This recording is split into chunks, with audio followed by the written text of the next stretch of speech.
Paddy, when you were playing Kilkenny when they were at their height and you were with Tipperary, did you fear them?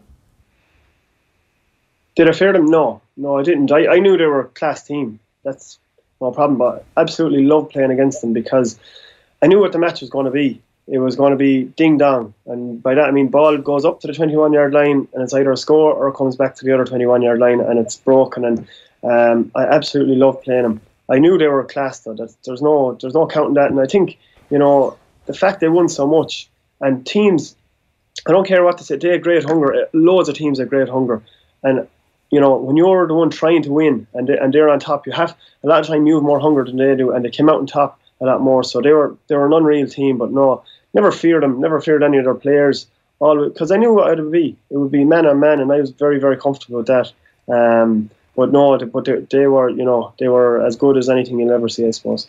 When you were playing in the likes of the 2009, 10, 11 All-Ireland finals, 2014 as well, the two games that year, were you aware how unbelievable these games were?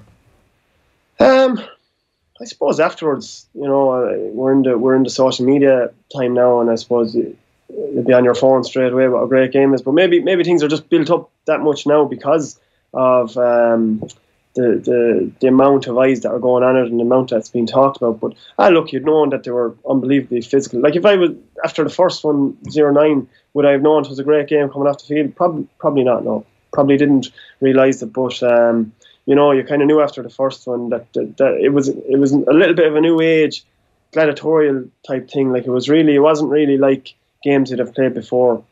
Like literally, you don't get a second to think or look or anything. It was basically get the ball in your hand and let rip. And that's probably Kilkenny's greatest strength is they make you play the style that they want to play. And it was a style. People say they just hit and hope and whatever, but that was their style and it was well practiced, and they were able to display it every day they went out. Mick, every team's had a blip in the championship so far this year. Even Galway and drawing the Leinster final, I think they were probably well below their best. Limerick were really impressive throughout the first three games of the Munster Championship. Yeah. They flopped really bad in Clare. They obviously hammered Carlow last weekend. Was that their blip? And also within that as well, Kilkenny, like it happened on their third week playing in a row. Kilkenny are now going into their third week in a row. After being beaten for a lot of that game against Galway, they were really under pressure. Yeah, like Limerick looked, there's no point saying any different. Limerick looked tired today against Clare and getting the man sent off and having I think Sean Finn went off, Condon came in, then Condon got sent off. So there was a completely kind of a new rejig in the full backline, and that's where a good bit of the problem was. Apart from the fact that they didn't seem to be able to work as hard as they were. Reedy was sent off as well, just for anyone who forgets, for Clare, unfairly of course. So it was 14-on-14. Go on, yeah. Yeah, but it just the effects of losing a full back player, we'll say, as opposed to losing a corner forward, would affect their structure an awful lot more. Particularly after bringing in a new player as well. They just kind of looked tired and looked a bit flat. As a young team, it was probably only natural that was going to happen. They were probably been hyped a fair bit within Limerick as well, and they looked like they were going to be in a Munster final, and everyone was talking about them as being potential Munster champions. And that's why Sunday's game is so big. It's actually hard to underplay just how big it is. They look like they're going to be in a Munster final. They're not. If they're beaten in the All-Ireland quarter-final on Sunday, their year is over, despite all the progress that has been made and all the great hurling that has been played. It can't be deemed as a success if they don't take a big scalp and if they don't get to the last four. And it's a massive game. Yeah, and for Kilkenny as well, they've been chasing games a couple of times this year. They had to chase it against Dublin. They just got over the line, even though perhaps Paddy Smith was fouled by Colin Fennelly and maybe that goal shouldn't have been given. They chased it down against Wexford, got a 9-point deficit, turned it around, chased it against Galway a couple of times. But they've got a kingmaker now in Richie Hogan. He's back and he's looking good. I don't know if he'll start. We'll see that closer to the game. But if he floats from centre forward, that could be Limerick sinking there. I think we have a couple of images coming up on the screen as well. You can see there how he floats off the centre back. Actually, in that case, John Hanbury has been marking him, but he floats out to the middle of the field, and it's very much a stick or twist for the centre back. You can see in this image later on in the game, he's out at midfield. I think again Hanbury might be man marking him at that stage, and again, you get tight to him or not? That's in his own half there coming into the last couple of minutes. He's back near his own wing back spot. You can see TJ Reid, who's in the half forward line as well. That's his own 65 as well. Paddy, can you tell us about the dilemma of trying to, as a centre back or a defender, trying to hold your position against a TJ Reid or a Richie Hogan and keep that shape in your defence, but also man marking, because you can't stand off and let him score points from 80 yards? Yeah, well, it has to be a certain type of player that plays it. If a player is very, very skillful but isn't working hard, isn't able to read the situation, maybe hasn't any pace at all, then you probably leave him where he is because somebody will get to him. If he's a hard worker, industrious but maybe not the greatest ball striker, then you probably leave him there too, because he's going to get it, but realistically he's not going to kill you from the middle of the field. So it has to be a very, very special player, and that's why the likes of TJ Reid and that's why the likes of Richie Hogan work in that position. And I've played against both of them when they've been centre forward for Kilkenny, and it really, really is something very hard, because I think what it is too is they're brilliant readers of the game. Like I often see TJ Reid out in the middle of the field and knows when to take a hand pass or knows when the break is going to come. But similarly, you often see him at the edge of the D, and a high ball is about to be hit in by a Kilkenny backman, and his back is turned to him. He's on the way in, running back in for it. So it's very, very, very hard. And just because they have that work rate and they're tuned in and they've great judgment, like they have that skill as well. So it all has to marry together. I often see Bonner Maher playing it as well. He's out in the middle of the field, he's pulling and dragging our lads, but then the ball's coming off the full back line and he's the first one coming onto it, getting through on goal. So there's a lot of things together, but the key thing is there's only a certain amount of players in the game can do it. And certainly they're lucky because they have two, and they really, really make their defence think about it. I think Brian Cody's been smart actually. Like Richie would have always been seen as a corner forward. Like he's nearly your stereotypical corner forward, coming up through the ranks. And then he probably realised that, you know, lads like Paddy were shackling him and he wasn't getting as much space.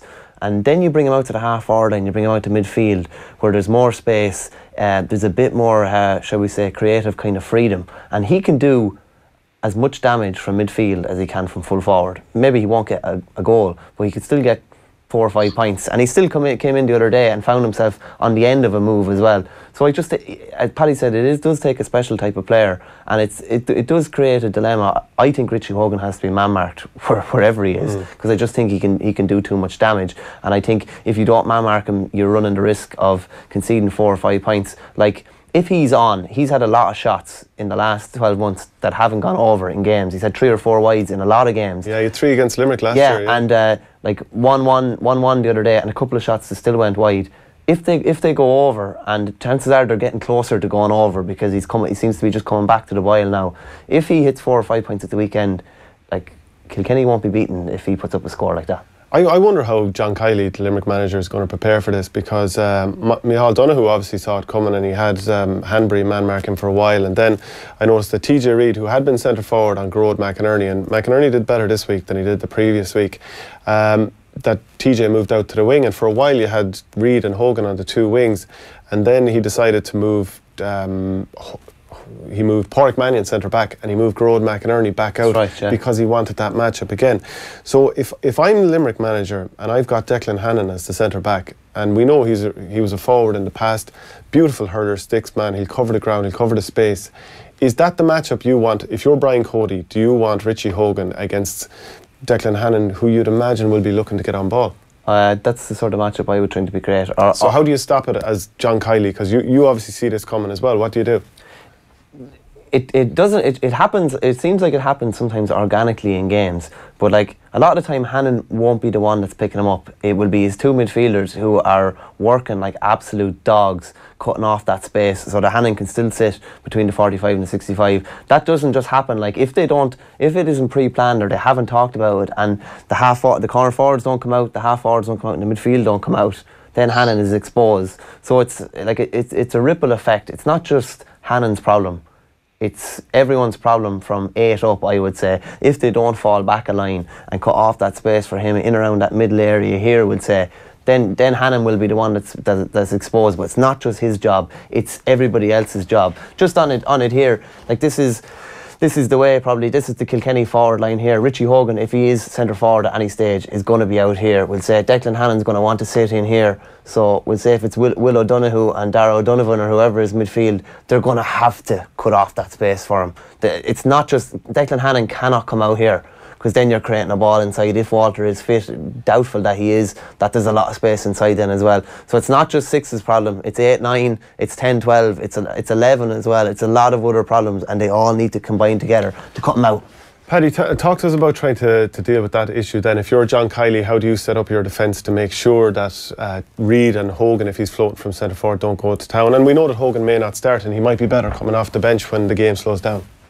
Yeah, and I think it's worth noting that he came off the bench when it was opening right up, and you'd often seen the first half of the game, the likes of Reid, the likes of Hogan don't get that space.